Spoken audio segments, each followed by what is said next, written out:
ਮੇਰੇ husband missing ਹੋ ਗਏ ਸੀ।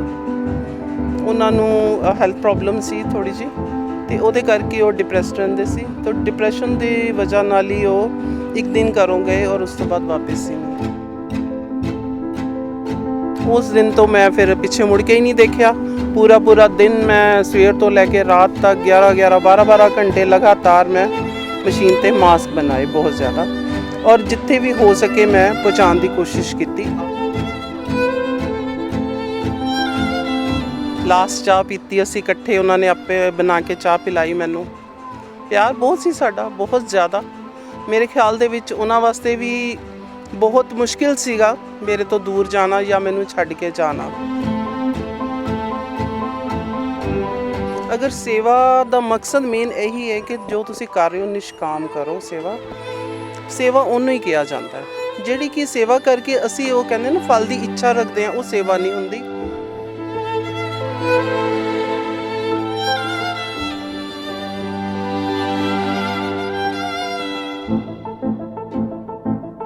ਸਤਿ ਸ਼੍ਰੀ ਅਕਾਲ, ਤੁਸੀਂ ਦੇਖ ਰਹੇ ਹੋ ਡੇਲੀ ਪੋਸਟ ਪੰਜਾਬੀ। ਮੈਂ ਹਾਂ ਸੁਮਨ ਜੇਟਲੀ। ਅਕਸਰ ਲੋਕ ਕਹਿੰਦੇ ਨੇ ਕਿ ਸੇਵਾ ਦੇ ਕਈ ਰੂਪ ਹੁੰਦੇ ਨੇ। ਸੇਵਾ ਕਿਸੇ ਵੀ ਰੂਪ ਦੇ ਵਿੱਚ ਹੋ ਸਕਦੀ ਹੈ। ਸਭ ਤੋਂ ਵੱਡੀ ਸੇਵਾ ਉਦੋਂ ਹੁੰਦੀ ਹੈ ਜਦੋਂ ਅਸੀਂ ਇਨਸਾਨੀਅਤ ਦੀ ਸੇਵਾ ਕਰਦੇ ਹਾਂ, ਮਨੁੱਖਤਾ ਦੀ ਸੇਵਾ ਕਰਦੇ ਹਾਂ। ਉਹ ਸੇਵਾ ਜੋ ਕਿਸੇ ਨੂੰ ਸਕੂਨ ਦੇਵੇ, ਕਰਨ ਵਾਲੇ ਨੂੰ ਵੀ ਤੇ ਜਿਹਦੀ ਸੇਵਾ ਹੋ ਰਹੀ ਹੈ ਉਹਨੂੰ ਵੀ। ਇੱਕ ਸਮਾਜ ਸੇਵਕਾ ਮੇਰੇ ਨਾਲ ਮੌਜੂਦ ਨੇ। ਮੇਰੇ ਖਿਆਲ 8 ਮਹੀਨੇ ਹੋ ਗਏ ਨੇ ਲਗਾਤਾਰ ਇਹਨਾਂ ਨੂੰ ਸਭ ਤੋਂ ਵੱਡੀ ਸੇਵਾ ਇਹ ਕਰ ਰਹੇ ਨੇ। ਇਸ ਲੋਕਡਾਊਨ ਦੇ ਦੌਰਾਨ ਤਕਰੀਬਨ 20,000 ਦੇ ਕਰੀਬ ਇਹ ਮਾਸਕ ਬਣਾ ਕੇ ਲੋੜਵੰਦਾਂ ਤੱਕ ਪਹੁੰਚਾ ਚੁੱਕੇ ਨੇ। ਬਹੁਤ ਸਾਰੀ NGOs ਦੇ ਮੈਂਬਰ ਵੀ ਨੇ। ਸਭ ਤੋਂ ਪਹਿਲਾਂ ਸਵਾਗਤ ਕਰਾਂਗੇ ਲਲਿਤਾ ਜੀ, ਡੇਲੀ ਪੋਸਟ ਪੰਜਾਬੀ 'ਚ ਬਹੁਤ ਸਵਾਗਤ। Thank you so much. ਬਹੁਤ ਧੰਨਵਾਦ ਡੇਲੀ ਪੋਸਟ ਟੀਮ ਦਾ, ਜੋ ਕਿ ਅੱਜ ਮੈਨੂੰ ਮਿਲਣ ਆਏ ਨੇ, ਔਰ ਬਹੁਤ ਥੈਂਕ ਯੂ ਕਰਦੀ ਹਾਂ ਸੁਮਨ ਜੀ ਤੁਹਾਡਾ ਵੀ। ਸਭ ਤੋਂ ਪਹਿਲਾਂ ਤਾਂ ਅਸੀਂ ਜਾਣਨਾ ਚਾਹੁੰਦੇ ਹਾਂ, ਅਸੀਂ ਤੁਹਾਡੇ ਨਾਲ ਗੱਲਬਾਤ ਕੀਤੀ ਤਾਂ ਤੁਸੀਂ ਦੱਸਿਆ ਕਿ ਬਹੁਤ ਸਾਰੀਆਂ NGOs ਨੇ ਜਿਨ੍ਹਾਂ ਦੇ ਨਾਲ ਮੈਂ ਜੁੜੀ ਹੋਈ ਹਾਂ। ਤਾਂ ਪਹਿਲਾ ਸਵਾਲ ਮੇਰਾ ਇਹ ਹੈ ਕਿ ਮਕਸਦ ਕੀ ਹੁੰਦਾ ਹੈ ਸੇਵਾ ਦਾ? ਕਿ ਕਿਸੇ ਮਕਸਦ ਦੇ ਨਾਲ ਸੇਵਾ ਸ਼ੁਰੂ ਹੁੰਦੀ ਹੈ? ਮੇਰੇ ਖਿਆਲ ਦੇ ਵਿੱਚ ਕੋਈ ਆਪਣਾ ਇਹਦੇ ਵਿੱਚ ਨਹੀਂ ਹੁੰਦਾ ਕਿ ਸਾਨੂੰ ਕੁਛ ਇਹਦੇ ਬਾਰੇ ਚਾਹੀਦਾ, ਸੇਵਾ ਕਰਕੇ ਕੁਛ ਚਾਹੀਦਾ। ਸਵਾਰਥ ਨਹੀਂ ਹੁੰਦਾ ਕੋਈ ਵੀ। ਨਿਸ਼ਕਾਮ ਸੇਵਾ। ਅਗਰ ਸੇਵਾ ਦਾ ਮਕਸਦ ਮੇਨ ਇਹੀ ਹੈ ਕਿ ਜੋ ਤੁਸੀਂ ਕਰ ਰਹੇ ਹੋ ਨਿਸ਼ਕਾਮ ਕਰੋ। ਸੇਵਾ ਉਹਨੂੰ ਹੀ ਕਿਹਾ ਜਾਂਦਾ ਹੈ। ਜਿਹੜੀ ਕਿ ਸੇਵਾ ਕਰਕੇ ਅਸੀਂ ਉਹ ਕਹਿੰਦੇ ਨਾ ਫਲ ਦੀ ਇੱਛਾ ਰੱਖਦੇ ਹਾਂ, ਉਹ ਸੇਵਾ ਨਹੀਂ ਹੁੰਦੀ। ਉਹ ਇੱਕ ਕਹਿ ਲਓ ਕਿ ਹੁੰਦਾ ਕਿ ਪਹਿਲੇ ਦੇਣਾ ਤੇ ਫਿਰ ਲੈਣਾ, ਉਹ ਲੈਣ ਦੇਣ ਗਿਣਿਆ ਜਾਂਦਾ। ਇਸ ਕਰਕੇ ਸੇਵਾ ਨਿਰਸਵਾਰਥੀ ਕੀਤੀ ਜਾਂਦੀ ਹੈ। ਅਤੇ ਮੈਂ ਇਹੀ ਸੋਚ ਕੇ ਸੇਵਾ ਕਰਦੀ ਹਾਂ ਕਿ ਮੈਨੂੰ ਇਹਦੇ ਸੇਵਾ ਕਰਕੇ ਇਹਦੇ ਮਤਲਬ ਇਹਦੇ ਵਾਸਤੇ ਮੈਨੂੰ ਕੁਛ ਵਾਪਸ ਰਿਵਰਸ ਨਹੀਂ ਚਾਹੀਦਾ। ਬਲੈਸਿੰਗਸ ਚਾਹੀਦੀਆਂ ਨੇ, ਜੋ ਕਿ ਮੈਨੂੰ ਬਹੁਤ ਜ਼ਿਆਦਾ ਮਿਲ ਰਹੀਆਂ। ਬਲੈਸਿੰਗਸ ਔਰ ਪਿਆਰ ਬਹੁਤ ਮਿਲ ਰਿਹਾ। ਅਕਸਰ ਅਸੀਂ ਦੇਖਦੇ ਹਾਂ ਕਿ ਇੱਕ ਸਮਾਜ ਸੇਵੀ ਦੀ ਪਰਸਨਲ ਲਾਈਫ ਬਹੁਤ ਜ਼ਿਆਦਾ ਇਫੈਕਟ ਹੁੰਦੀ ਹੈ ਜਦੋਂ ਆਪਣੇ ਆਪ ਨੂੰ ਸਮਾਜ ਦੇ ਨਾਮ ਕਰ ਦਿੰਦਾ ਹੈ, ਸਮਾਜ ਦੇ ਲੇਖੇ ਜਾਂ ਸੇਵਾ ਦੇ ਲੇਖੇ ਆਪਣੀ ਜ਼ਿੰਦਗੀ ਲਾ ਦਿੰਦਾ ਹੈ। ਤਾਂ ਤੁਹਾਡਾ ਘਰ, ਤੁਹਾਡਾ ਪਰਿਵਾਰ, ਉਸ ਬਾਰੇ ਥੋੜ੍ਹਾ ਜਾਣਨਾ ਚਾਹਾਂਗਾ। ਮੇਰਾ ਪਰਿਵਾਰ ਇਸ ਤਰ੍ਹਾਂ ਜੀ, ਮੇਰਾ ਵੀ ਫੈਮਿਲੀ, ਹੈਪੀ ਫੈਮਿਲੀ ਸਾਡੀ ਹੁੰਦੀ ਹੈ ਵੀ ਹੈ, ਬਟ ਕੋਈ ਮਿਸਹੈਪਨਿੰਗ ਐਸੀ ਹੋ ਗਈ ਜਿਹਦੇ ਕਰਕੇ ਜ਼ਿੰਦਗੀ ਇੱਕਦਮ ਖ਼ਤਮ ਹੋ ਜਾਂਦੀ ਹੈ। ਇੱਕ ਟਾਈਮ ਆਉਂਦਾ ਕਿ ਜ਼ਿੰਦਗੀ ਖ਼ਤਮ ਹੋ ਜਾਂਦੀ ਹੈ, ਅਤੇ ਮੇਰੀ ਲਾਈਫ ਵਿੱਚ ਵੀ ਇਸ ਤਰ੍ਹਾਂ ਹੀ ਹੋਇਆ ਕਿ ਮੇਰੀ ਜ਼ਿੰਦਗੀ ਇੱਕ ਵਾਰੀ ਖ਼ਤਮ ਹੋ ਗਈ। ਮੈਂ ਆਪਣੇ ਆਪ ਨੂੰ ਬਿਲਕੁਲ ਇਹ ਸੋਚ ਲਿਆ ਕਿ ਮੈਂ ਮਰ ਗਈ। ਲਵਲੀ, ਉਦੋਂ ਮੇਰਾ ਨਾਮ ਲਵਲੀ ਹੁੰਦਾ ਸੀ ਘਰ ਦਾ, ਅਤੇ ਲਵਲੀ ਸਾਰੇ ਮੈਨੂੰ ਬੁਲਾਉਂਦੇ ਸੀ। ਲਲਿਤਾ ਲਾਂਬਾ ਦੇ ਅੱਜ ਮੈਨੂੰ ਜਾਣਨ ਲੱਗੇ ਆ। ਅਤੇ ਉਸ ਟਾਈਮ ਐਸੀ ਮਿਸਹੈਪਨਿੰਗ ਹੋ ਗਈ ਅਤੇ ਮੈਨੂੰ ਸੀ ਕਿ ਮੈਂ ਮਰ ਗਈ। ਮੈਂ ਹੁਣ ਜੀਣਾ ਨਹੀਂ ਬਿਲਕੁਲ ਵੀ, ਕਿਉਂਕਿ ਜੀਣ ਦਾ ਮੇਰਾ ਮਕਸਦ ਖਤਮ ਹੋ ਗਿਆ ਸੀਗਾ। ਕੀ ਹੋਇਆ ਸੀ? ਮੇਰੇ ਹਸਬੈਂਡ ਮਿਸਿੰਗ ਹੋ ਗਏ ਸੀ। ਉਹਨਾਂ ਨੂੰ ਹੈਲਥ ਪ੍ਰੋਬਲਮ ਸੀ ਥੋੜੀ ਜੀ, ਅਤੇ ਉਹਦੇ ਕਰਕੇ ਉਹ ਡਿਪਰੈਸਡ ਰਹਿੰਦੇ ਸੀ। ਤਾਂ ਡਿਪਰੈਸ਼ਨ ਦੀ ਵਜ੍ਹਾ ਨਾਲ ਹੀ ਉਹ ਇੱਕ ਦਿਨ ਘਰੋਂ ਗਏ ਔਰ ਉਸ ਤੋਂ ਬਾਅਦ ਵਾਪਸ ਹੀ ਨਹੀਂ ਆਏ ਅੱਜ ਤੱਕ। ਕਦੋਂ ਦੀ ਗੱਲ ਹੈ? ਇਹ ਹੈ 2013, 23 ਨਵੰਬਰ, ਦੁਪਹਿਰੇ 3:30 ਵਜੇ ਦਾ ਟਾਈਮ, ਜਦੋਂ ਲਾਸਟ ਟਾਈਮ ਮੇਰੇ ਕੋਲੋਂ ਮੈਨੂੰ ਮਿਲ ਕੇ ਗਏ, ਵਾਪਸ ਨਹੀਂ ਆਏ ਉਸ ਤੋਂ ਬਾਅਦ। ਦੱਸ ਕੇ ਨਹੀਂ ਗਏ ਕਿ ਕਿੱਥੇ ਜਾ ਰਹੇ ਹੋ? ਕੰਮ 'ਤੇ ਜਾ ਰਹੇ ਹਾਂ, ਬਸ ਇਹੀ ਕਹਿ ਕੇ ਗਏ, ਹੱਗ ਕਰਕੇ ਗਏ, ਮਿਲ ਕੇ ਗਏ। ਲਾਸਟ ਚਾਹ ਪੀਤੀ ਅਸੀਂ ਇਕੱਠੇ, ਉਹਨਾਂ ਨੇ ਆਪੇ ਬਣਾ ਕੇ ਚਾਹ ਪਿਲਾਈ ਮੈਨੂੰ। ਪਿਆਰ ਬਹੁਤ ਸੀ ਸਾਡਾ, ਬਹੁਤ ਜ਼ਿਆਦਾ। ਮੇਰੇ ਖਿਆਲ ਦੇ ਵਿੱਚ ਉਹਨਾਂ ਵਾਸਤੇ ਵੀ ਬਹੁਤ ਮੁਸ਼ਕਿਲ ਸੀਗਾ ਮੇਰੇ ਤੋਂ ਦੂਰ ਜਾਣਾ ਜਾਂ ਮੈਨੂੰ ਛੱਡ ਕੇ ਜਾਣਾ। ਤੇ ਪਤਾ ਨਹੀਂ ਉਹਨਾਂ ਦੇ ਦਿਮਾਗ ਵਿੱਚ ਕੀ ਸੀ ਉਸ ਟਾਈਮ, ਮੈਨੂੰ ਕੁਝ ਨਹੀਂ ਪਤਾ। ਔਰ ਉਸ ਤੋਂ ਬਾਅਦ ਅੱਜ ਤੱਕ ਉਹ ਵਾਪਸ ਨਹੀਂ ਆਏ। ਤੁਸੀਂ ਕੰਪਲੇਂਟ ਵਗੈਰਾ ਲਿਖਵਾਈ ਹੋਏ, ਉਹਨਾਂ ਦੀ ਭਾਲ ਕਰਨ ਦੀ ਕੋਸ਼ਿਸ਼ਾਂ ਕੀਤੀ? ਜੀ ਕੰਪਲੇਂਟ FIR ਕਰਵਾਈ ਸੀ ਅਸੀਂ ਥਾਣੇ ਵਿੱਚ। ਔਰ ਉਸ ਤੋਂ ਬਾਅਦ 1 ਸਾਲ ਤੱਕ ਬੇਟਾ ਮੇਰਾ ਜਾਂਦਾ ਰਿਹਾ ਥਾਣੇ, ਕੋਈ ਰਿਸਪੌਂਸ ਨਹੀਂ ਸਾਨੂੰ ਮਿਲਿਆ ਕੁਝ ਵੀ। ਮੈਂ ਤਾਂ ਬਿਲਕੁਲ ਕਦੀ ਜਾਂਦੀ ਨਹੀਂ ਸੀ, ਕਿਉਂਕਿ ਮੈਨੂੰ ਬੱਚੇ ਜਾਣ ਨਹੀਂ ਸੀ ਦਿੰਦੇ ਕਿ ਤੁਸੀਂ ਨਹੀਂ ਜਾਣਾ ਮਮਾ ਥਾਣੇ, ਕਿਉਂਕਿ ਘਰੋਂ ਕਦੀ ਨਿਕਲੇ ਹੀ ਨਹੀਂ ਸੀ ਬਾਹਰ। ਉਦੋਂ ਤੱਕ ਕੰਮ ਕਰਦੀ ਸੀ, ਸ਼ੁਰੂ ਤੋਂ ਵਰਕਿੰਗ ਸੀ ਮੈਂ, ਪਾਰਲਰ ਔਰ ਬੁਟੀਕ ਦੋਨੋਂ ਮੈਂ ਚਲਾਏ ਸ਼ੁਰੂ ਤੋਂ, ਬਟ ਮੈਂ ਘਰੋਂ ਬਾਹਰ ਨਹੀਂ ਸੀ ਨਿਕਲਦੀ ਬਿਲਕੁਲ ਵੀ, ਘਰ ਵਿੱਚ ਹੀ ਰਹਿੰਦੀ ਸੀ। ਤੇ ਬੱਚੇ ਕਹਿੰਦੇ ਸੀ ਤੁਸੀਂ ਨਹੀਂ ਜਾਣਾ। ਫਿਰ ਬੇਟਾ ਮੇਰਾ 1 ਸਾਲ ਤੱਕ ਜਾਂਦਾ ਰਿਹਾ, ਬੇਟੀ ਵੀ ਮੇਰੀ ਫਿਰ USA ਸ਼ਿਫਟ ਹੋ ਗਈ, ਫੈਮਿਲੀ ਨਾਲ ਉਹਨੂੰ ਵੀ ਉੱਥੇ ਜਾਣਾ ਪਿਆ। ਫਿਰ ਬੇਟਾ ਇਕੱਲਾ, ਮੈਂ ਕਿਹਾ ਤੂੰ ਕਿਉਂ, ਫਿਰ ਮੈਨੂੰ ਮਨਾ ਕਰਤਾ, ਮੈਂ ਕਿਹਾ ਬੇਟੇ ਬਸ ਕਰੋ, ਬਹੁਤ ਹੋ ਗਿਆ। ਅਗਰ ਪਾਪਾ ਦਾ ਪਿਆਰ ਹੈ ਤਾਂ ਜ਼ਰੂਰ ਆਉਣਗੇ ਵਾਪਸ, ਬਾਕੀ ਹੁਣ ਇੱਥੇ ਚੱਕਰ ਮਾਰਨ ਦਾ ਕੋਈ ਫਾਇਦਾ ਨਹੀਂ। ਜੇ ਸਾਡੀ ਕਿਸਮਤ ਵਿੱਚ ਹੈ ਤਾਂ ਜ਼ਰੂਰ ਆਉਣਗੇ। ਉਸ ਤੋਂ ਬਾਅਦ ਫਿਰ ਜਾਣਾ ਬੰਦ ਕਰ ਦਿੱਤਾ। ਉਸ ਤੋਂ ਬਾਅਦ ਅਸੀਂ ਅੱਜ ਤੱਕ ਸਾਨੂੰ ਕੁਝ ਨਹੀਂ ਪਤਾ ਉਹਨਾਂ ਦਾ, ਨਾ ਕੋਈ ਪੁਲਿਸ ਥਾਣੇ ਦਾ, ਨਾ ਕੁਝ। ਬਸ ਉਸ ਤੋਂ ਬਾਅਦ ਫਿਰ ਤੁਸੀਂ ਇਹ ਦੇਖ ਲਓ ਕਿ ਆਪਣੇ ਆਪ ਨੂੰ ਤਾਂ ਮੈਂ ਤੁਹਾਨੂੰ ਦੱਸਿਆ ਮੈਂ ਮਾਰੀ ਗਈ ਸੀ ਉਦੋਂ। ਫਿਰ ਥੋੜ੍ਹਾ ਜਿਹਾ ਆਪਣੇ ਆਪ ਨੂੰ ਸੰਭਾਲਿਆ, ਉਸ ਟਾਈਮ ਸੋਚਿਆ ਇਕੱਲੀ ਬੈਠ ਕੇ ਕਿ ਮੈਂ ਉਹ ਤਾਂ ਚਲੇ ਗਏ, ਮੈਂ ਵੀ ਅਗਰ ਆਪਣੇ ਆਪ ਨੂੰ ਖ਼ਤਮ ਕਰ ਦਿਆਂਗੀ ਤਾਂ ਇਹਦੇ ਵਿੱਚ ਬੱਚਿਆਂ ਦਾ ਕੀ ਕਸੂਰ ਹੈ। ਅਗਰ ਇੱਕ ਪਰਸਨ ਕਹਿੰਦੇ ਚਲਾ ਜਾਂਦਾ ਰਿਸਪੌਂਸਿਬਿਲਟੀ ਤੋਂ ਜਾਂ ਕਿਸ ਤਰ੍ਹਾਂ ਵੀ ਕਿਸੇ ਵਜ੍ਹਾ ਕਰਕੇ ਵੀ, ਤਾਂ ਮਾਂ ਦਾ ਫਰਜ਼ ਬਣਦਾ ਕਿ ਉਹਨੂੰ ਸੰਭਾਲੇ। ਤੇ ਉਹੀ ਮੈਂ ਫਿਰ ਆਪਣੇ ਆਪ ਨੂੰ ਸੰਭਾਲਿਆ, ਬੱਚਿਆਂ ਨੂੰ ਸੰਭਾਲਿਆ ਕਿ ਤੁਸੀਂ, ਮੈਂ ਜ਼ਿੰਦੀ ਹਾਂ ਤੁਹਾਡੇ ਵਾਸਤੇ ਔਰ ਮੈਂ ਜੀਣਾ ਤੁਹਾਡੇ ਵਾਸਤੇ। ਔਰ ਉਸ ਤੋਂ ਬਾਅਦ ਫਿਰ ਬੇਟੇ ਦਾ ਵੀ ਕੰਮ ਬਾਹਰ ਸੀਗਾ, ਤੇ ਮੈਨੂੰ ਇਹ ਸੀ ਕਿ ਮੈਂ ਹੁਣ ਜੀਣਾ ਤੇ ਫਿਰ ਕੁਝ ਸੋਸ਼ਲ ਕਰੀਏ, ਸਮਾਜ ਵਾਸਤੇ ਸੇਵਾ ਕਰੀਏ। ਆਪਣੇ ਵਾਸਤੇ ਜੀ ਲਿਆ, ਉਹ ਮਰ ਗਈ ਲਵਲੀ, ਹੁਣ ਲਲਿਤਾ ਲਾਂਬਾ ਨੇ ਜਨਮ ਲਿਆ। ਇਹ ਹੁਣ ਲਲਿਤਾ ਲਾਂਬਾ ਸਮਾਜ ਨਾਮ ਬਦਲ ਲਿਆ ਉਸ ਤੋਂ ਬਾਅਦ? ਨਾ, ਮੇਰਾ ਪੇਪਰ ਵਰਕ ਹੈ ਹੀ ਹੈ ਸ਼ੁਰੂ ਤੋਂ, ਬਟ ਮੇਰਾ ਕਿਸੇ ਨੂੰ ਪਤਾ ਨਹੀਂ ਸੀ ਹੁੰਦਾ, ਤਾਂ ਉਸ ਕਰਕੇ ਫਿਰ ਉਹ ਲਲਿਤਾ ਲਾਂਬਾ ਹੀ ਆਪਣਾ ਨਾਮ ਹੁਣ ਮੇਰਾ ਸਾਰੇ ਜਾਣਦੇ ਨੇ। ਉਸੇ ਨਾਮ ਤੋਂ ਮੇਰਾ ਫਿਰ ਦੂਸਰਾ ਜਨਮ ਹੋਇਆ ਸਮਝੋ। ਹੁਣ ਸਮਾਜ ਵਿੱਚ ਸਾਰੇ ਮੈਨੂੰ ਲਲਿਤਾ ਲਾਂਬਾ ਦੇ ਨਾਮ ਤੇ ਹੀ ਜਾਣਦੇ ਨੇ। ਬਸ ਉਹ ਮੇਰਾ ਜਨਮ ਸੀ। ਹੁਣ ਉਹ ਮੇਰਾ ਸਾਰਾ ਟੋਟਲੀ, ਜਦ ਤੱਕ ਮੇਰੀ ਆਖਰੀ ਸਾਹ ਹੈ, ਸਮਾਜ ਵਾਸਤੇ ਹੀ ਮੈਂ ਸਮਰਪਿਤ ਹਾਂ। ਕਿਤੇ ਵੀ ਕਿਸੇ ਨੂੰ ਲੋੜ ਹੈ ਕਿਸੇ ਵਜ੍ਹਾ ਦੀ, ਮੈਂ ਖੜੀ ਹਾਂ।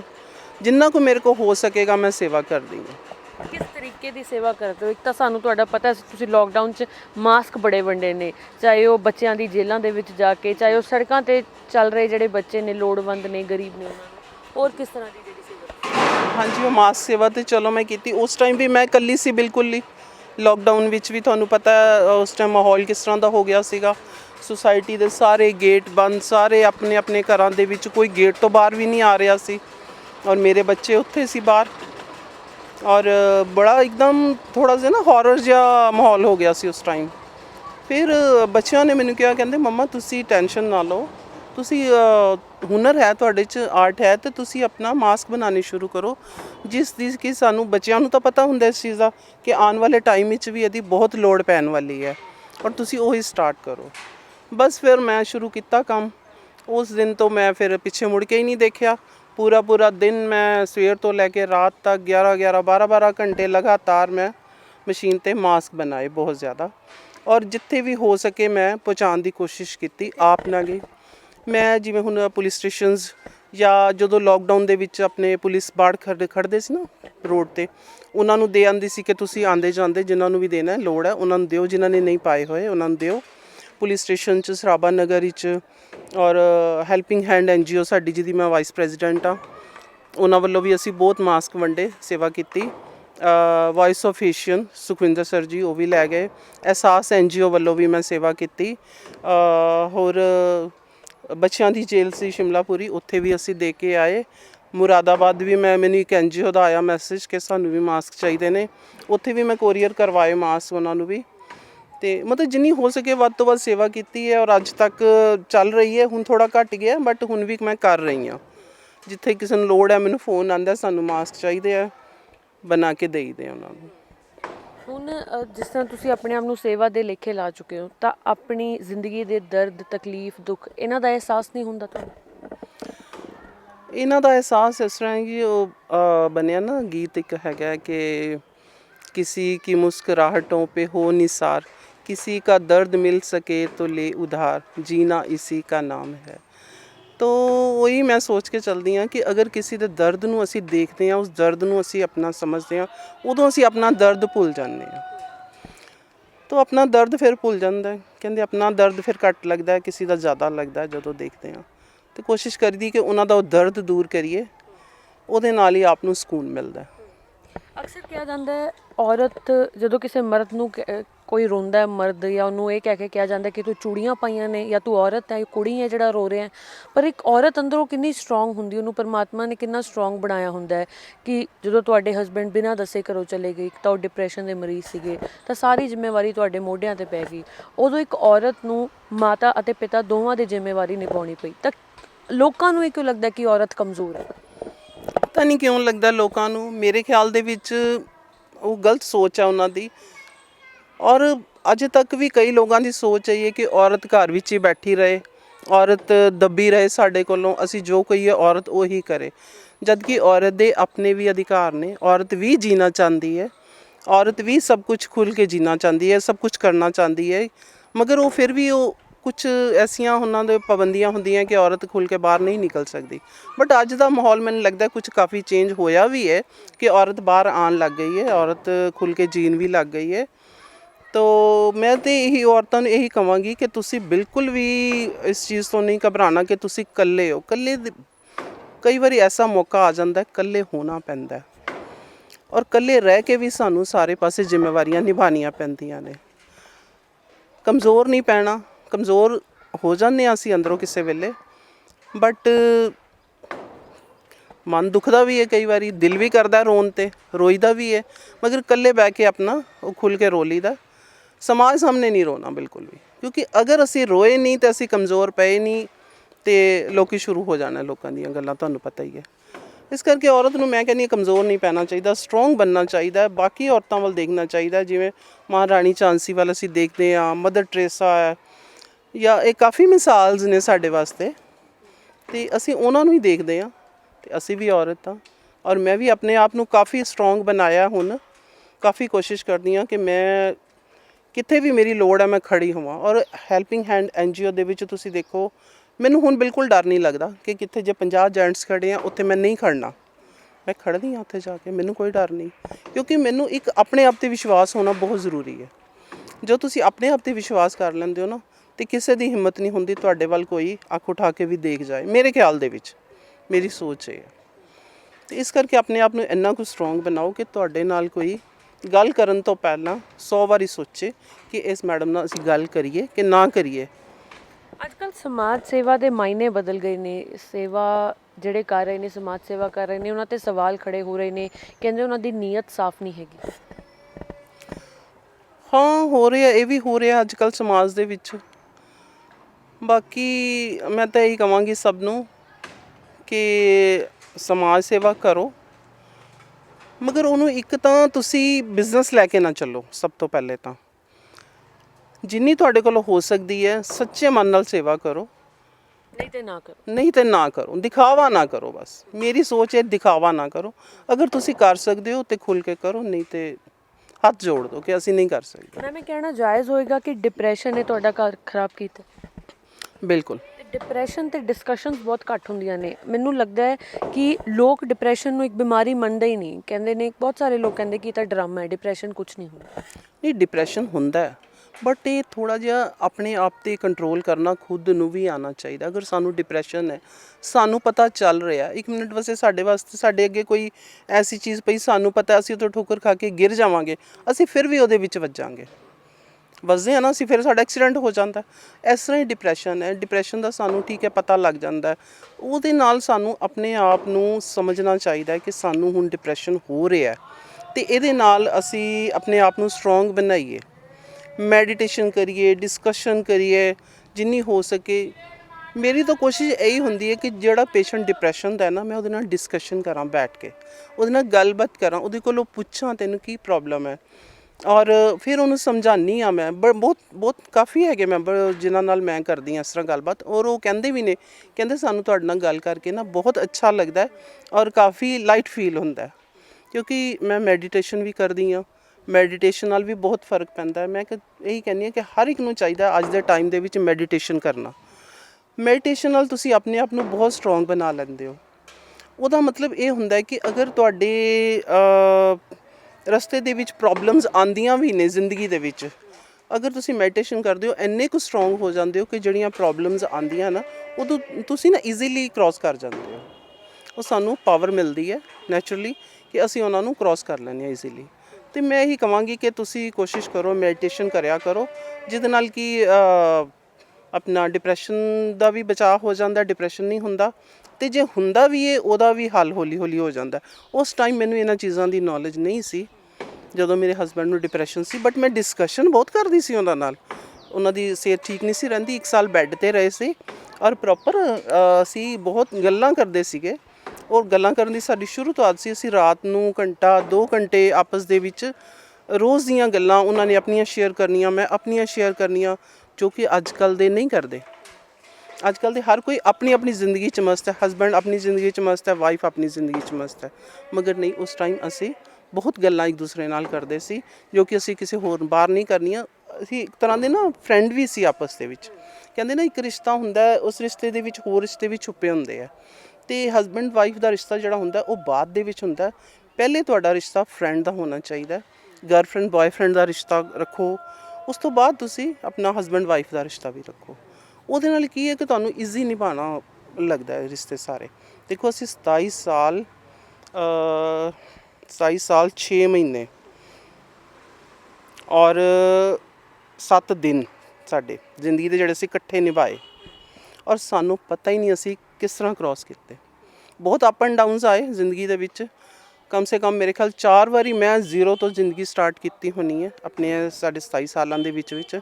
ਮਗਰ ਸਾਨੂੰ ਨਹੀਂ ਪਤਾ ਲੱਗਾ, ਕਿਉਂਕਿ ਸਾਨੂੰ ਇੱਕ ਦੂਸਰੇ ਦਾ ਸਾਥ ਇੰਨਾ ਕੁ ਸੀ, ਸਾਨੂੰ ਪਤਾ ਹੀ ਨਹੀਂ ਲੱਗਾ ਪ੍ਰੋਬਲਮਸ ਕੀ ਹੁੰਦੀਆਂ ਕ੍ਰੋਸ ਕਰਦੇ। ਅੱਜ ਕਮੀ ਤਾਂ ਮਹਿਸੂਸ ਹੁੰਦੀ ਹੈ, ਕਮੀ ਬਹੁਤ ਮਹਿਸੂਸ ਹੁੰਦੀ ਹੈ। ਇੱਕ ਸਾਥ, ਇੱਕ ਪਾਰਟਨਰ ਦੀ ਕਮੀ ਬਹੁਤ ਮਹਿਸੂਸ ਹੁੰਦੀ ਹੈ। ਜਦੋਂ ਆਪਾਂ ਬਾਹਰੋਂ ਸਾਰਾ ਕਰਕੇ, ਸੇਵਾ ਕਰਕੇ ਅਸੀਂ ਥੱਕ ਕੇ ਜਦੋਂ ਘਰ ਆਉਂਦੇ ਹਾਂ, ਅਤੇ ਫਿਰ ਜਦੋਂ ਅਸੀਂ ਰਾਤ ਨੂੰ ਮੈਂ ਬੈਠਦੀ ਹਾਂ, ਰਾਤ ਨੂੰ ਤਾਂ ਮੈਨੂੰ ਬਹੁਤ ਕਮੀ ਮਹਿਸੂਸ ਹੁੰਦੀ, ਕਿਉਂਕਿ ਅਸੀਂ ਰਾਤ ਨੂੰ ਹੀ ਟਾਈਮ ਹੁੰਦਾ ਸੀ ਸਾਡੇ ਕੋਲੋਂ, ਅਸੀਂ ਇੱਕ ਦੂਸਰੇ ਨਾਲ ਗੱਲਾਂ ਕਰਨੀਆਂ। ਉਸ ਟਾਈਮ ਕਮੀ ਬਹੁਤ ਮਹਿਸੂਸ ਹੁੰਦੀ ਹੈ ਕਿ ਆਪਣੀ ਦਿਨਚਰਿਆ ਕਿਹਦੇ ਨਾਲ ਸਾਂਝੀ ਕਰ। ਕਿਹਦੇ ਨਾਲ ਸਾਂਝੀ ਕਰੀਏ। ਬੱਚੇ ਵੀ ਅੱਛੇ ਨੇ ਮੇਰੇ, ਬਹੁਤ ਅੱਛੇ ਨੇ ਬੱਚੇ, ਬਟ ਫਿਰ ਵੀ ਦੇਖੋ ਬੱਚਿਆਂ ਦੀ ਆਪਣੀ ਲਾਈਫ ਹੈ। ਹੁਣ ਕਈ ਪੇਰੈਂਟਸ ਬੱਚਿਆਂ ਨੂੰ ਬਲੇਮ ਕਰਦੇ ਆ ਕਿ ਬੱਚੇ ਸਾਡੀ ਗੱਲ ਨਹੀਂ ਸੁਣਦੇ ਜਾਂ ਬੱਚੇ ਕਹਿਣਾ ਨਹੀਂ ਮੰਨਦੇ। ਮਗਰ ਇਹ ਹੈ ਕਿ ਦੇਖੋ ਅਸੀਂ ਬੱਚਿਆਂ ਨੂੰ ਪਿਆਰ ਦੇਵਾਂਗੇ ਅਤੇ ਬੱਚਿਆਂ ਕੋਲੋਂ ਪਿਆਰ ਲਵਾਂਗੇ, ਠੀਕ ਹੈ। ਬੱਚਿਆਂ ਦੀ ਸਾਨੂੰ ਵੀ ਸਮਝਣਾ ਚਾਹੀਦਾ ਕਿ ਬੱਚਿਆਂ ਦੀ ਆਪਣੀ ਲਾਈਫ ਵੀ ਹੈ। ਇੱਕ ਚਿੜਾ ਹੁੰਦੇ ਨੇ ਘੋਂਸਲੇ 'ਚ, ਚਿੜਾ ਆਪਣਾ ਘੋਂਸਲਾ ਬਣਾਉਂਦੇ ਨੇ, ਉਹਦੇ 'ਚ ਬੱਚੇ ਪੈਦਾ ਕਰਦੇ ਨੇ, ਚਿੜਾ ਜਾਂਦੇ ਨੇ ਬਾਹਰ, ਚੋਗਾ ਚੁੱਕ ਕੇ ਲਿਆ ਕੇ ਚੁੰਝ ਨਾਲ ਉਹਨਾਂ ਦੇ ਮੂੰਹ 'ਚ ਪਾਉਂਦੇ ਨੇ, ਅਸੀਂ ਦੇਖਦੇ ਹਾਂ। ਫਿਰ ਉਹਨਾਂ ਨੂੰ ਉੜਨਾ ਸਿਖਾਉਂਦੇ ਨੇ। ਜਦੋਂ ਉੜਨਾ ਸਿੱਖ ਜਾਂਦੇ ਨੇ ਬੱਚੇ, ਉੜ ਜਾਂਦੇ ਨੇ, ਚਿੜਾ ਫਿਰ ਆਪੋ ਆਪਣੇ ਟਿਕਾਣਿਆਂ ਤੋਂ ਪਹੁੰਚ ਜਾਂਦੇ ਨੇ, ਅਤੇ ਉਹ ਬੱਚੇ ਫਿਰ ਮੁੜ ਕੇ ਥੋੜ੍ਹਾ ਉਹਨਾਂ ਕੋਲ ਆਉਂਦੇ ਨੇ। ਅਤੇ ਉਹੀ ਸੋਚ ਹੈ ਸਾਡੀ ਕਿ ਜਦੋਂ ਅਸੀਂ ਬੱਚਿਆਂ ਨੂੰ ਉੜਨਾ ਸਿਖਾ ਦਿੱਤਾ, ਬੱਚਿਆਂ ਨੇ ਆਪਣੀ ਉਡਾਨ ਭਰਨੀ ਹੈ। ਅਸੀਂ ਉਹਨਾਂ ਨੂੰ ਬੰਨ੍ਹ ਕੇ ਨਹੀਂ ਬਿਠਾ ਸਕਦੇ ਕਿ ਸਾਡੇ ਨਾਲ ਬੈਠੋ, ਸਾਡੇ ਨਾਲ ਟਾਈਮ। ਕਈ ਕਹਿੰਦੇ ਨੇ ਕਿ ਸਾਡੇ ਨਾਲ ਟਾਈਮ ਸਪੈਂਡ ਨਹੀਂ ਕਰਦੇ ਬੱਚੇ। ਬੱਚਿਆਂ ਦਾ ਆਪਣਾ ਸਰਕਲ ਵੀ ਹੈ, ਉਹ ਵੀ ਉਹਨਾਂ ਨੇ ਕਰਨਾ। ਸਾਨੂੰ ਵੀ ਬੱਚਿਆਂ ਨੂੰ ਸਮਝਣਾ ਚਾਹੀਦਾ ਨਾ, ਅਸੀਂ ਨਿਰਾ ਬਲੇਮ ਬੱਚਿਆਂ 'ਤੇ ਨਹੀਂ ਲਗਾ ਸਕਦੇ। ਬਾਕੀ ਮੇਰੀ ਸੋਚ ਤਾਂ ਇਹੋ ਹੀ ਹੈ। ਮੈਂ ਮਤਲਬ ਬੰਦਿਸ਼ 'ਚ ਨਾ ਮੈਂ ਕਿਸੇ ਨੂੰ ਰੱਖਦੀ ਹਾਂ, ਬੱਚਿਆਂ ਨੂੰ ਸ਼ੁਰੂ ਤੋਂ ਹੀ ਨਹੀਂ ਰੱਖਿਆ, ਨਾ ਕਦੀ ਹਸਬੈਂਡ ਨੂੰ ਬੰਦਿਸ਼ 'ਚ ਰੱਖਿਆ ਨਾ, ਔਰ ਉਸ ਤਰ੍ਹਾਂ ਹੀ ਮੈਂ ਰਹਿੰਦੀ ਹਾਂ। ਅਸੀਂ ਇਹ ਜਾਣਨਾ ਚਾਹੁੰਦੇ ਹਾਂ, ਤੁਸੀਂ ਕਹਿ ਰਹੇ ਹੋ ਕਿ ਮੇਰੀ ਇਹ ਕੋਸ਼ਿਸ਼ ਹੁੰਦੀ ਹੈ ਕਿ ਜੇ ਮੈਂ ਕਿਸੇ ਦਾ ਦਰਦ ਉਧਾਰ ਲੈ ਸਕਾਂ, ਉਹਦੀ ਮਦਦ ਕਰ ਸਕਾਂ, ਉਹਦੇ ਚਿਹਰੇ 'ਤੇ ਜਿਹੜੀ ਆ ਮੁਸਕਰਾਹਟ ਲੈ ਕੇ ਆ ਸਕਾਂ। ਕਿਸ ਤਰ੍ਹਾਂ ਦੇ ਕੇਸਿਸ ਆਉਂਦੇ ਨੇ ਤੁਹਾਡੀ NGO ਦੇ ਕੋਲ, ਕਿ ਜਾਂ ਕੋਈ ਪਰਸਨਲ ਲਾਈਫ ਦੇ ਰਿਲੇਟਡ ਹੁੰਦੇ ਨੇ ਜਾਂ ਸੋਸ਼ਲ ਇਸ਼ੂਜ਼ ਹੁੰਦੇ? ਹਰ ਤਰ੍ਹਾਂ ਦੇ ਆਉਂਦੇ ਨੇ ਕੇਸ। ਹੁਣ ਜਿਸ ਤਰ੍ਹਾਂ ਬੁੱਕ ਬੈਂਕ ਖੋਲ੍ਹਿਆ ਸੀ, ਹੈਲਪਿੰਗ ਹੈਂਡ ਵੱਲੋਂ ਸਾਡਾ ਬੁੱਕ ਬੈਂਕ ਚੱਲਦਾ, ਉਹ ਹਰ ਸਾਲ ਬੁੱਕਸ ਦਾ ਲੰਗਰ ਸਾਡਾ ਚੱਲਦਾ ਉੱਥੇ। ਔਰ ਦੇਖੋ ਹੁਣ ਲੋਕਡਾਊਨ ਵਿੱਚ ਵੀ ਸਾਡਾ ਚੱਲਦਾ ਰਿਹਾ ਬੁੱਕ ਬੈਂਕ। ਚਾਹੇ ਅਸੀਂ ਥੋੜ੍ਹਾ ਟਾਈਮ ਦਿੰਦੇ ਸੀ, ਅਸੀਂ ਦਿੰਦੇ ਜ਼ਰੂਰ ਸੀ ਬੁੱਕ ਬੈਂਕ ਨੂੰ, ਤਾਂ ਕਿ ਬੱਚੇ ਜਿਹੜੇ ਘਰ ਦੇ ਵਿੱਚ ਬੈਠ ਕੇ ਸਟੱਡੀ ਕਰ ਰਹੇ ਨੇ ਔਨਲਾਈਨ, ਉਹਨਾਂ ਨੂੰ ਬੁੱਕਸ ਦੀ ਲੋੜ ਹੈ, ਬਾਹਰ ਬੁੱਕਸ ਨਹੀਂ ਮਿਲ ਰਹੀਆਂ। ਜਦੋਂ ਸਾਨੂੰ ਕਾਲ ਆਉਂਦੀ ਸੀ ਕਿ ਮੈਡਮ ਸਾਨੂੰ ਬੁੱਕਸ ਚਾਹੀਦੀਆਂ ਨੇ, ਅਤੇ ਉਹਨਾਂ ਨੂੰ ਫਿਰ ਟਾਈਮ ਦੇ ਦਈਦਾ ਸੀ, ਉਸੇ ਟਾਈਮ ਆਪ ਪਹੁੰਚ ਜਾਈਦਾ ਸੀ। ਬੱਚੇ ਇੰਨੇ ਖੁਸ਼ ਹੁੰਦੇ ਸੀ, ਉਹਨਾਂ ਦੇ ਚਿਹਰੇ 'ਤੇ ਮੁਸਕਾਨ ਦੇਖੀ ਦੀ ਸੀ ਕਿ ਬੱਚਿਆਂ ਦਾ ਮਤਲਬ ਜੋ ਉਹਨਾਂ ਨੂੰ ਲੋੜ ਸੀ ਉਹਨਾਂ ਦੀ ਪੂਰੀ ਹੋ ਗਈ। ਹੁਣ ਬੱਚੇ ਆਰਾਮ ਨਾਲ ਬੈਠ ਕੇ ਘਰ ਪੜ੍ਹ ਸਕਦੇ ਆ ਤੇ ਉਹ ਕਹਿੰਦੇ ਨੇ ਕਿਸੇ ਦੀ ਚਿਹਰੇ ਨੂੰ ਅਸੀਂ ਮੁਸਕਾਨ ਦਿੱਤੀ, ਉਹ ਮੁਸਕਾਨ ਦੇਖ ਕੇ ਹੀ ਸਾਡਾ ਮਨ ਖੁਸ਼ ਹੋ ਜਾਂਦਾ ਸੀ। ਤੇ ਇਸ ਤਰ੍ਹਾਂ ਹੀ ਹੈ, ਹੋਰ ਵੀ ਪ੍ਰੋਬਲਮਸ, ਜਿਸ ਤਰ੍ਹਾਂ ਕਿਸੇ ਨੂੰ ਕਿਸੇ ਚੀਜ਼ ਦੀ ਵੀ ਲੋੜ ਹੈ, ਕੋਈ ਖਾਣੇ ਤੋਂ ਬੈਠਾ ਹੋਇਆ, ਕਹਿਣਾ ਨਹੀਂ ਚਾਹੀਦਾ ਕੋਈ ਖਾਣੇ ਤੋਂ ਬੈਠਾ, ਅਗਲੇ ਇਸ ਮਾਹੌਲ ਦੇ ਵਿੱਚ ਘਰ ਘਰ ਪਹੁੰਚਿਆ ਖਾਣਾ, ਬਟ ਜਿਨ੍ਹਾਂ ਤੱਕ ਨਹੀਂ ਪਹੁੰਚਿਆ, ਮੈਂ ਆਪਣਾ ਫ਼ੋਨ ਨੰਬਰ ਦਿੱਤਾ ਹੋਇਆ ਸੀ ਮੀਡੀਆ ਤੇ, ਪੇਪਰ ਤੇ ਦਿੱਤਾ ਸੀ ਕਿ ਜਿਸ ਕਿਸੇ ਵੀ ਚੀਜ਼ ਦੀ ਲੋੜ ਹੈ ਮੈਨੂੰ ਕਾਲ ਕਰੋ। ਕਾਲਸ ਆਉਂਦੀਆਂ ਸੀ, ਫਿਰ ਉਹਨਾਂ ਨੂੰ ਕਹਿ ਦਿੱਤਾ ਸੀ ਫਲਾਣੇ ਟਾਈਮ ਆ ਕੇ ਜੋ ਵੀ ਹੋ ਸਕਿਆ ਕਰਾਂਗੇ, ਤੁਸੀਂ ਆ ਜਾਣਾ। ਜਿੰਨੀ ਕੁ ਹੋ ਸਕਦੀ ਸੀ ਸੇਵਾ ਅਸੀਂ ਕਰ ਦਈ ਦੀ ਹੈ। ਹਰ ਤਰ੍ਹਾਂ ਦੀ, ਕੋਈ ਕਿਸੇ ਨੂੰ ਕੋਈ ਪਰਸਨਲ ਕੇਸਿਸ, ਜਿਵੇਂ ਘਰੇਲੂ ਕੇਸਿਸ ਹੁੰਦੇ ਆ, ਕੋਈ ਪੁਲਿਸ ਸਟੇਸ਼ਨ ਦਾ ਕੇਸ ਹੈ, ਫਿਰ ਉੱਥੇ ਉਹਨਾਂ ਨੂੰ ਗੱਲਬਾਤ ਕਰਵਾ ਦੀ ਦੀ ਨਾਲ ਜਾ ਕੇ। ਤੇ ਜਿੰਨੀ ਸੇਵਾ ਹੋ ਸਕੇ ਕੋਸ਼ਿਸ਼ ਕਰੀ ਦੀ ਹੈ ਕਿ ਪੂਰੀ ਅਗਲੇ ਦਰਦ ਘਟਾ ਜਿੰਨੀ ਹੋ ਸਕੇ ਕਰ ਦਈਏ ਬਸ ਸੇਵਾ, ਕੋਸ਼ਿਸ਼ ਹੈ। ਆਪਣੀ ਜ਼ਿੰਦਗੀ ਆਪਣੇ ਲਈ ਜੀਣਾ, ਉਹਨੂੰ ਜ਼ਿੰਦਗੀ ਨਹੀਂ ਕਹਿੰਦੇ। ਆਪਣੀ ਜ਼ਿੰਦਗੀ ਕਿਸੇ ਦੂਸਰੇ ਲਈ ਜੀਣਾ, ਕਿਸੇ ਦੂਸਰੇ ਦੇ ਲਈ, ਜਾਂ ਕਹਿ ਲਓ ਕਿ ਕਿਸੇ ਦੀ ਮਦਦ ਕਰਨਾ, ਕਿਸੇ ਦੇ ਲਈ ਨਾਲ ਜਾ ਕੇ ਖੜੇ ਹੋਣਾ, ਇਹ ਅੱਜ ਦੇ ਸਮੇਂ ਦੇ ਵਿੱਚ ਬਹੁਤ ਵੱਡੀ ਗੱਲ ਹੈ। ਤਾਂ ਹੀ ਕਹਿੰਦੇ ਨੇ ਕਿ ਇਨਸਾਨ ਤਾਂ ਹਰ ਘਰ ਪੈਦਾ ਹੋ ਜਾਂਦਾ ਹੈ, ਪਰ ਇਨਸਾਨੀਅਤ ਕਿਸੇ ਵਿਰਲੇ ਘਰ ਪੈਦਾ ਹੁੰਦੀ ਹੈ। ਕੈਮਰਾਮੈਨ ਰਾਜਵਿੰਦਰ ਟੋਨੀ ਦੇ ਨਾਲ ਸੁਮਨ ਜੇਟਲੀ, ਡੇਲੀ ਪੋਸਟ ਪੰਜਾਬੀ, ਲੁਧਿਆਣਾ।